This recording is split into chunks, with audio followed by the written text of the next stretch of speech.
Di tengah pandemi COVID-19 yang belum akan berakhir dalam waktu dekat, ternyata banyak melahirkan trauma di masyarakat. Salah satunya ialah gangguan kesehatan jiwa. Hal ini tidak bisa dianggap remeh karena gangguan kejiwaan bisa mengakibatkan terganggunya sistem kehidupan seseorang. Oleh karena itu, sikap positif di tengah pandemi harus terus dipupuk dan dibangun. Ada beberapa hal yang bisa kita lakukan agar tidak terjerat ke dalam kepanikan luar biasa. Berikut kita simak penuturan Dr. Rama Giovanni SPKJ, founder Yayasan Sehat Mental Indonesia, tentang cara dan sikap yang harus kita lakukan di tengah pandemi COVID-19.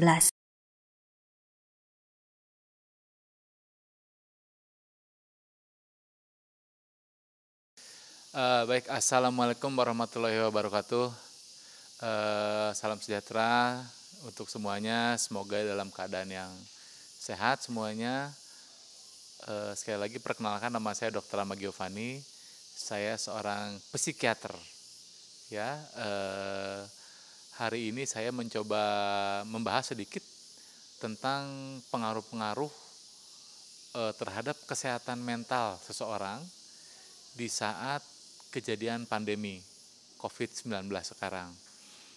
Perlu diketahui oleh pemirsa bahwa kesehatan jiwa itu atau kesehatan mental itu sama pentingnya dengan kesehatan fisik. Ya, masalah COVID ini memang adalah sesuatu yang berhubungan dengan fisik karena ini adalah sebuah penyakit yang infeksius dan menular serta ada risiko berbahaya seperti adanya kematian. Nah, yang perlu diketahui bahwa pengaruh-pengaruh terhadap kesehatan jiwa atau kesehatan mental ini mungkin tidak akan langsung berpengaruh terhadap individu. Sifatnya nanti jangka panjang, bukan jangka pendek. Ya, kenapa begitu? Karena dengan adanya peristiwa-peristiwa pandemi ini membuat adanya memori-memori baru yang sebelumnya tidak ada. Orang yang tadinya bisa hidup dengan tenang, tiba-tiba modenya berubah. Ya, berubah dari yang bisa hidup dengan tenang biasa ya menjadi survival, ya menjadi seperti bertahan hidup. Ini yang membuat nggak nyaman. Ya, yang kedua karena adanya self quarantine, social distancing ini orang yang biasanya bisa kemana-mana, ya sekarang hanya diam di rumah saja. Ya, itu membuat orang-orang yang tidak nyaman karena sudah terbiasa berkegiatan. Ya, belum lagi pekerja-pekerja harian misalnya begitu. Yang biasanya ada pekerjaan menghasilkan uang sekarang jadi berkurang. Nah, jangka panjang ini berpengaruh terhadap kesehatan jiwa kita. Ya, kenapa? Karena ketika kita sedang diserang pandemi seperti ini dan kita membaca informasi-informasi yang masuk, kan nggak semua informasi itu kadang-kadang baik dan betul ya. Artinya banyak hoax juga. Nah, ketika masuk ke dalam tubuh kita, ke memori kita, ke otak kita, itu akan merespon salah satu bagian otak yaitu amigdala. Ya, ketika amigdala ini berfungsi berlebihan, maka otak di bagian depan yaitu prefrontal cortex itu mengalami gangguan. Ya, artinya prefrontal cortex ini atau otak depan ini fungsinya untuk planning dan judgmenting. Ketika ada gangguan-gangguan di sana, mereka jadi meresponnya bisa luar biasa tidak baik gitu. Karena setiap informasi yang masuk itu kan ada yang sifatnya impulsif ya, orangnya impulsif itu artinya langsung disebarkan, langsung diterima, tidak dicerna dulu ya, langsung disebarkan dan bikin orang lain jadi nggak nyaman juga. Ya, tapi ada juga yang responsif. Nah, ini yang perlu kita lakukan. Responsif artinya kita terima dulu informasi, kita cerna dulu ya, lalu kita lihat apakah ini betul, sumbernya dari mana, baru kita bisa share. Ya, kenapa? Karena kalau kita sifatnya impulsif, menerima berita langsung, menilai sesuatu, nah itu berbahaya buat tubuh kita. Kenapa? Nanti akan timbul gejala-gejala yang sifatnya lebih banyak ke fisik.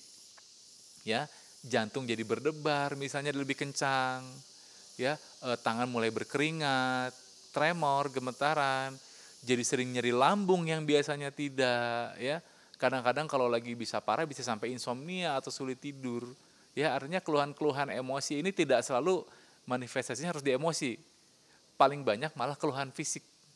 Jadi saya punya cerita sedikit, banyak sekarang beberapa penderita itu datang ke saya karena apa?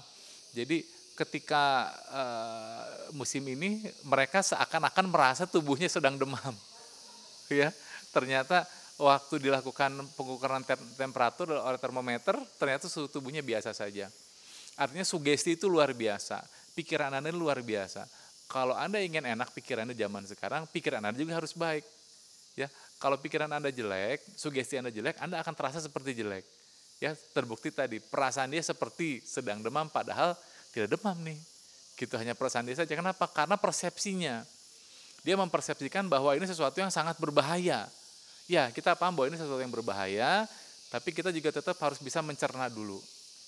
Ya, apa semuanya harus kita langsung dianggap bahaya, itu tidak selalu begitu.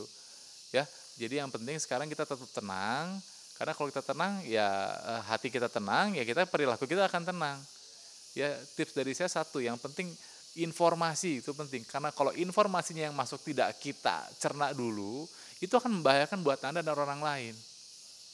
Ya, dalam artian di sini bukan hanya orang yang sehat saja, yang belum amit-amit lah terkena gejala. Ya, yang terkena gejala apalagi itu diisolasi lagi di rumah sakit. Belum tenaga kesehatan. Jadi kita harus sayang sama semua lah. Ya, jadi tolong ikuti anjuran pemerintah juga. Kenapa? Karena dengan ikuti anjuran pemerintah kita mengurangi risiko terjadinya infeksi. Karena kalau sudah infeksi pasti nggak enak, pasti nggak nyaman. Ya, nanti pengaruhnya bisa kemana-mana lah ya. Bukan ke Anda sendiri saja, Anda bisa menularkan ke orang lain. Kalau menularkan berarti nanti Anda juga artinya berbuat tidak nyaman untuk orang lain. Bahasanya zolim kalau saya nggak tahu lah ya gitu. Mungkin itu dari saya dulu. Mudah-mudahan ada manfaat. Terima kasih. Apanya? Menyembuhkan diri sendiri. Oke.